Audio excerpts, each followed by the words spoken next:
Hi, I'm Sue from Texas.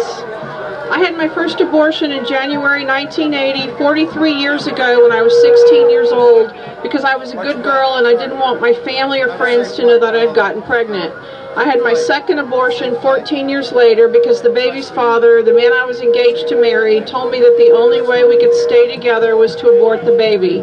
I wanted the baby, but I didn't want to lose him, and he lied to me. After the abortion, he left me anyway. During both abortion procedures, I was treated like I was on an assembly line that had time limits to get me and everyone else through. I was not a person, I was just a source of revenue.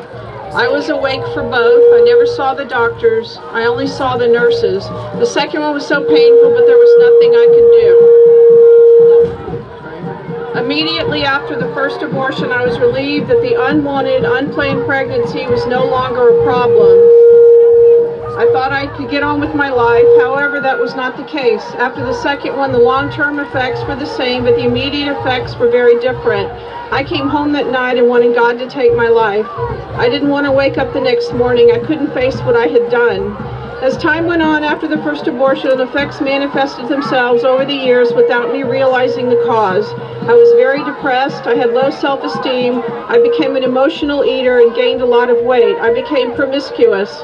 After the second one, I thought I knew what to expect, but the effects were more intense. I suffered from severe depression, guilt, regret that were overwhelming. I was affected physically.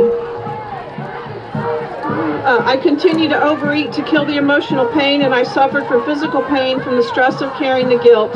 Every year I remembered the dates of my 2 abortions, and I remembered the dates that my 2 babies were supposed to have been born. After I got married, I didn't know if I could get pregnant or stay pregnant.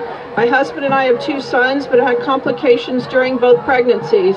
We also suffered 3 miscarriages between them.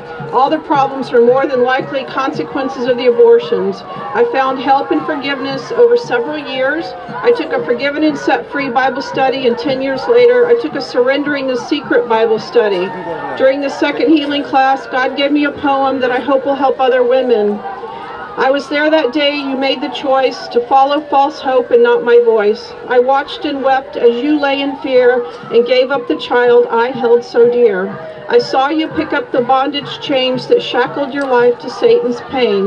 Darkness and numbness, his icy hand, start shaping your life not as God planned. The shame and regret, anger and fear engulfing your heart, there is no cheer. My daughter, listen, it's time the chains fall from your life and loose the pain. Forgiveness I give, there is no price. My cross has crushed his hand of ice. Walk from his darkness into my light. My soft, gentle voice will lead you right. Your beautiful scars will always be the proof that my light will shine through thee. Walk now in fullness, peace, joy, and love. I love you, my child. Sign Jesus above.